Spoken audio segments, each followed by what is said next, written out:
This is Optimal Finance Daily, episode 553, Will I Pay for My Children's Education? By Ramit Sethi of IWillTeachYouToBeRich.com.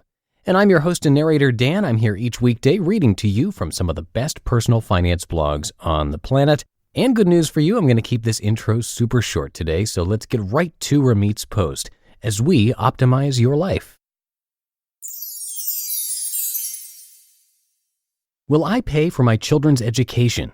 By Ramit Sethi of IWillTeachYouToBeRich.com. This might be an odd topic, but I've been to 2 friends' weddings in the last 3 weeks, and all of a sudden I'm thinking of weird stuff. Anyway, I was watching Susie Orman's show the other day. I love it. And 2 separate people called in asking about how to get out of debt. They were drowning in bills from credit card companies and car loans, yet both of them were dutifully saving money towards their children's college education. This made me do 2 things. First, I took my burrito and almost hurled it at the TV. But I had it covered in a wonderful blend of 3 hot sauces, so it was too delectable to let go. Also, it made me think about what I'm going to do for my kids' education. No, I don't have kids and probably won't for a while, but I think there are some interesting philosophical decisions behind how we treat money and our kids. It seems like the common American sentiment is, of course I'll pay for my children's education if I can. I'm not sure it's so simple though. Maybe some parents can weigh in the comments too. First, let's distinguish between if you can pay and if you can't. The people on Susie's show were wrong. They should have been taking the money for their kids' education and using it to pay off their high-interest debt. Being financially responsible means being able to take care of yourself in old age. So if you can't afford to save money for your kids, then this is a simple question. The first category of people, then, are those who can't afford to help their children with educational expenses. Then there are the people who can afford to help with all of their children's education, and they do so. They cover it entirely. This is the second category. The third category is the one that interests me. It's somewhere in between. Maybe the parents are middle class and can contribute a little towards it. Maybe the parents are wealthy but want to teach their kids the responsibility of paying for part of their education. Lessons from Stanford. Maybe it's my ignorance, but by the time my kids go to college, I expect to be able to pay for them. Don't we all? Let's just assume that's true for now. What will I do? I was thinking back to my time at Stanford.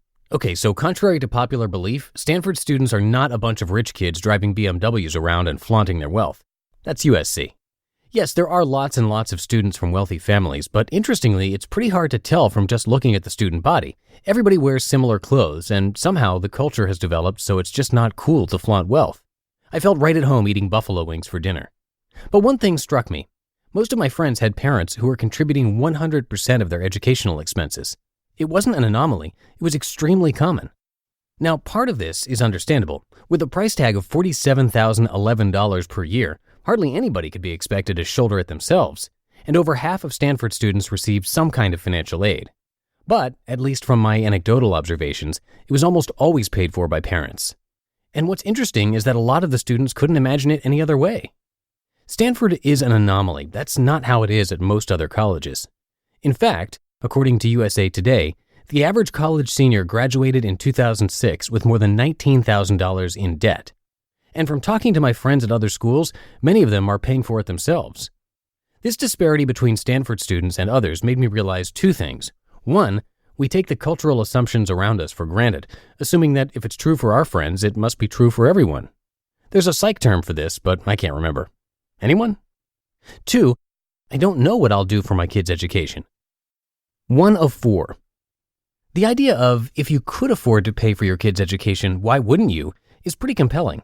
And just because lots of people have their parents pay for their education doesn't make them irresponsible, nor does paying for your own education necessarily make you responsible. But then I think about my family and get a different perspective. I was one of 4 kids in my family, and we're middle class. I think back to how many activities we were all involved in, and I can't imagine how my parents had the time to take us everywhere, or the money. That's why when college time came around, our parents told us plainly that we'd have to get scholarships to afford it. So we did. My mom and dad taught us to worry about money last. First, get in, then the money will take care of itself, they always said. And when college application time came around, we each applied to dozens of scholarships. This strategy, wait and it'll work out, is plainly opposite of the stuff I talk about on this site.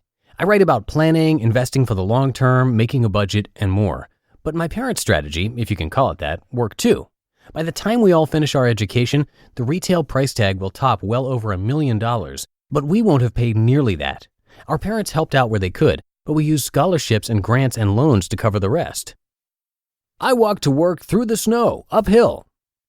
Assuming that I will have enough to completely cover my kids' educational expenses, will I? At this point, I'm thinking probably not. Honestly, I think part of it may be for the same reason as your parents say, when I was your age, I walked 15 miles to work, in the snow, uphill. Maybe I think that earning scholarships, grants, and even taking on loans makes us a little more responsible. This isn't saying I'll stick them with all the bills, but maybe some, or most. With that said, I don't claim to understand how I'll feel as a parent. God knows I still have a lot to learn about kids. The other day, I was at a barbecue and I turned around from talking to someone and knocked this infant over. Seriously though, do you look at your feet wherever you're walking? I felt bad, and apparently so did the little boy because he immediately started crying, of course. As I bent over to pick him up, every single person at the barbecue stopped to look at us, the shrieking child and the confused, rapidly retreating guy. Not knowing what to do, I tried to give him watermelon to quiet him down, but he just preferred to cry. Perhaps I met my match in persuasion on that fateful day. Anyway, clearly I still have a lot to learn, but I'm still kind of unsure what I'll do. From a strictly financial perspective, in a few years I might want to start saving money for my kids' education. That would be the smart thing to do. But my own experience growing up tells me, hey, assuming limited resources that we all have, maybe I should focus them on today and help guide them with scholarships and other ways of funding later on down the line. Are the two mutually exclusive? Is this a case of the best decision versus the financially smart one? I don't know, but just like when I wrote that buying a used car isn't the only smart choice, I realized that this seemingly common sentiment of we must save for our kids' education isn't the only way to go. So maybe the big takeaway for me is that, hey, if you have a very salient personal experience with something, then no matter what the objective personal finance advice is, your decisions will be colored with that experience. This is the availability heuristic at work. Parents, I'd be interested to hear what your thoughts are. You just listened to the post titled, Will I Pay for My Children's Education? By Ramit Sethi of IWillTeachYouToBeRich.com. And I'm going to keep this ending short for you today, but before we go, it would be great if you could come by oldpodcast.com/support and check out some of the different ways you can support the show. Most are totally free, like sharing the podcast with a friend, writing a rating and review, and more. And we'd really appreciate it. Again, the link is oldpodcast.com/support. And that's it for today. Thanks so much for being here and listening. I will see you tomorrow in the Thursday show. That's where your optimal life awaits.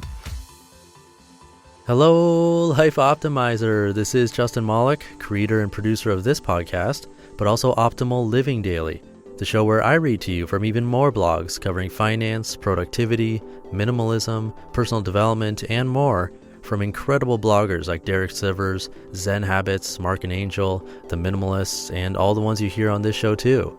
So if you enjoyed today's episode and like taking amazing blogs on the go, come on over to Optimal Living Daily and subscribe to that one too. And together, we'll start optimizing your life. You've been listening to Optimal Finance Daily. Be sure to hit the subscribe button to stay up to date on each new episode and head to oldpodcast.com. That's OLDpodcast.com for a free gift as well as more actionable tips and resources to help you maximize your potential. Thanks for joining us, and remember, your optimal life awaits.